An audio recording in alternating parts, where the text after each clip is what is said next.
अस्सलाम वालेकुम प्यारे बच्चों, मुकालमा यूट्यूब चैनल में आपका दिली खैर मकदम है। अगर आपने इस चैनल को सब्सक्राइब नहीं किया तो फ़ौरन सब्सक्राइब कर लीजिए, बेल आइकन पर क्लिक कीजिए। आप ज़रूर ज़रूर लाइक कीजिए, शेयर कीजिए और कमेंट कीजिए। तो चलिए आज हम शुरू करने जा रहे हैं मज़मून निगारी। मज़मून का उन्वान है मोबाइल के नुकसानात।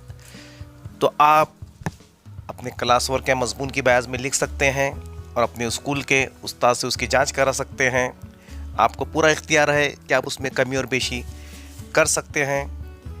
तो चलिए देखते हैं पहला मज़मून, मोबाइल के नुकसानात।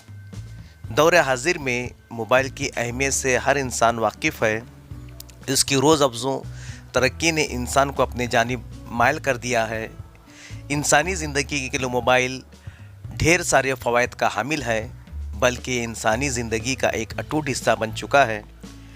मगर इतनी अहम और फ़ायदेमंद चीज़ होने के बावजूद मोबाइल ज़रूरत से ज़्यादा तफरीह का ज़रिया बन गया है।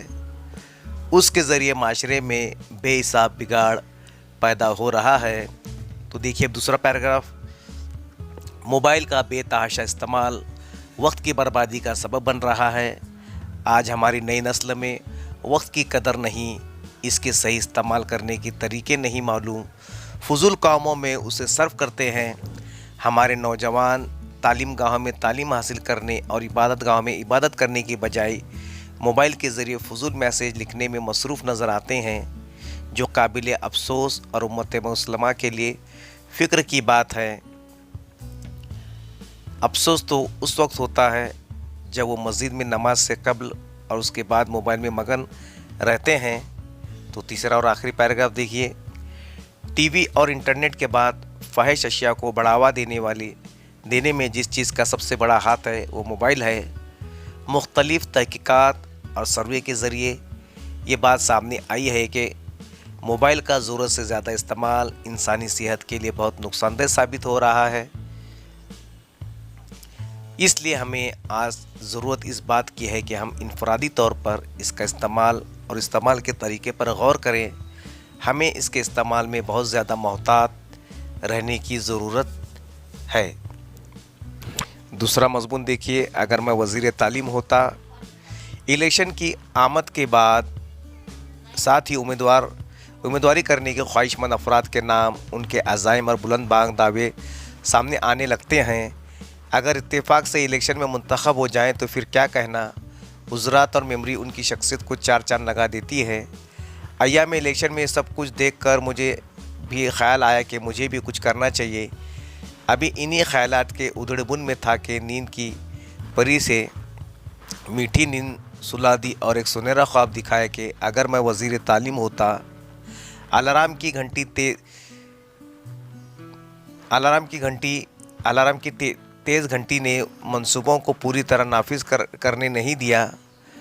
उठ बैठा, उंगलियों के पोरों से आग के पपोटों को साफ़ किया, ख्वाब को याद किया और ये सोचकर कागज़ कलम हाथ में ले लिया, अगर किस्मत मेहरबान हो गई और मैं वज़ीर तालीम बन गया तो तालीम ही किसी मुल्क, समाज, कौम और माशरे की तरक्की की ज़ामिन है। इसलिए इस शोबे को बहुत ही मुतहरिक और फ़ाल होना चाहिए।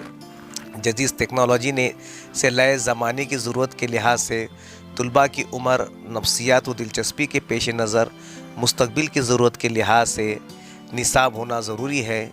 इसलिए मेरी पहली तरजीह निसाब की तदवीन व तश्कील होगी।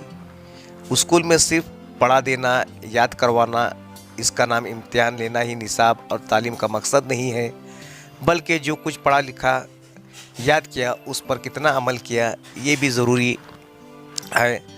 अमल के लिए तरबियत का होना ज़रूरी है। इल्म पर अमल की तरबियत और अखलाकी कदरों के फ़रोग के लिए कोशिश करना मेरी तरजीहात में शामिल है।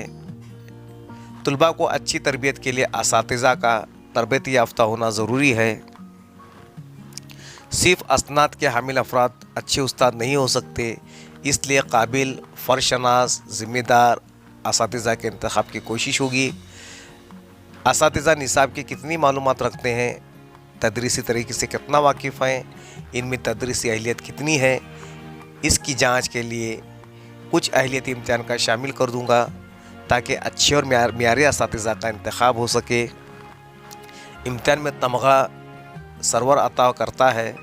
مقابلہ آرائی کے زمانے میں نمبروں کی دوڑ غیر ضروری دباؤ کا سبب بن رہا ہے۔ طلباء کو اس دباؤ سے آزاد کرنے کی کوشش ہوگی، اس لیے فطری قابلیت و صلاحیت کو فروغ دینے کے لیے ہمیشہ پیشہ ورانہ کورسز کو رائج کروں گا۔ غرض میں ہر وزیر تعلیم بن گا تو شعبہ تعلیم کو بہتر سے بہتر بنانے کی شعوری کوشش کروں گا، تعلیم ماحول کو بہتر بنانے کی جدوجہد کروں گا۔